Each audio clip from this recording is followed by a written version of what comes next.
Hey, what is up? Today I'm going to be doing a kind of review and just kind of talk about Godkiller Vol.1, Walk Among Us, basically because I've wanted to read this for a while now, but haven't been able to find the single issues, and finally a store I go to had the trade paperback. Wanted to read this for a long time. One, just because the name and the story, of course, talks the inner punk in me a lot. Uh, and the artwork has always been gorgeous. It's by, I'm going to butcher the names, so sorry for that. Matt Pizzolo and Anna Weischick. If I said the names wrong, I'm very sorry. Incredible work. Uh, there are their names, very lovely names. By Black Mass Studios, who have been producing some really incredible comics the past few years, since what, 2012, 2013? Whenever they started releasing stuff. So an up and coming comics company that's doing awesome work. I believe founded by one of the founders, at least, is Matt, who's doing this. Anyway, this is a very crazy, twisted fairy tale. Essentially, this is a tale of a, how do you put it, a teenage orphan, Tommy, and some slave girls, kind of prostitutes, in a very dystopian world, but in a dystopian world like you've never seen before. The back of this claims it to be a combo of Saga and John and Thomas Maniac, which I love that combo, and I completely see that. I would more put it, keep the Saga, but instead put Repo's Genetic Opera. This deals a lot with blood, body parts, sex magic, all the crazy stuff that I love and adore. It's a beautifully written book, one that just had me turning page after page, wanting more and more and more. So much so, it's one of the few trade paperbacks I read in one sitting. Normally, I kind of stretch them out a little bit, read a little here, read a little there, and then if I do a review, write down thoughts. If not, then just keep in my head. This is one of the few ones where I just read it cover to cover in my first sitting. It's amazing. The artwork is gorgeous. Captures this really rough but sexual but fun tone that overall encompasses really what's going on. Because at the end of the day, it's a kind of a very heartwarming tale and a very relatable tale, just told in these really, really not boundary pushing, but really extreme instances.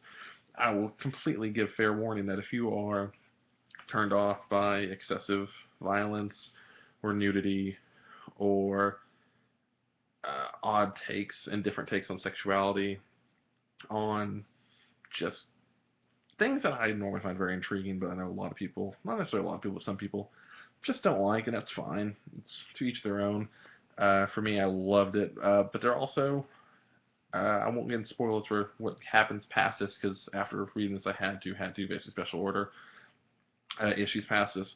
And so I can tell you, it just gets crazier and better and better. And of course, it also deals with religion and gods and pretty much anything and everything I love. So this book, straight up my alley, it's exactly what I knew I wanted it to be, which is a weird standard because a lot of us build up hype in our own head, including myself.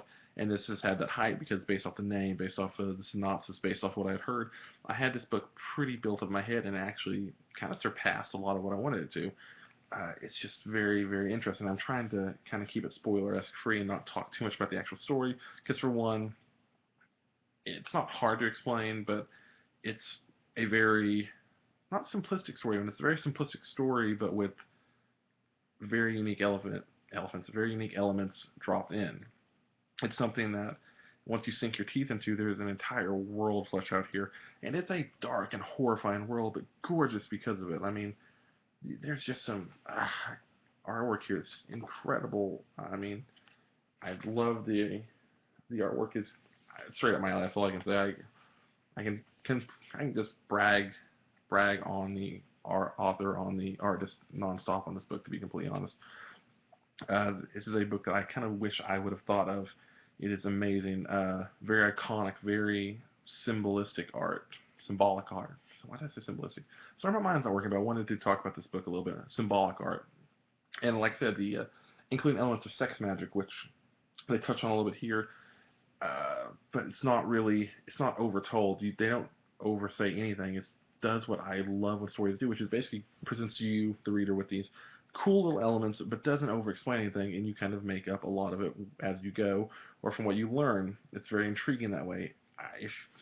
If you are into I say it all the time, if you're into kind of the Grant Morrison-esque take, the Alan Moore take, or even Neil Gaiman, this has some of those writers, not even tropes, but some of their characteristics throughout, just by taking this world and making it feel magical even in the darkest moments, and making even these horrible characters seem like real people that are somewhat relatable and have a reason for what they're doing.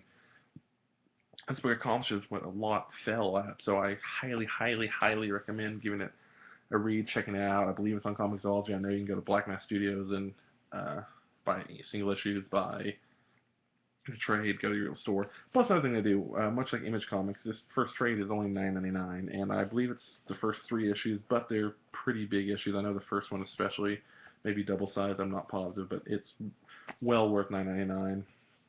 So, Godkiller, Vol.1, Walk Among Us. Oh, wow, I butchered that name.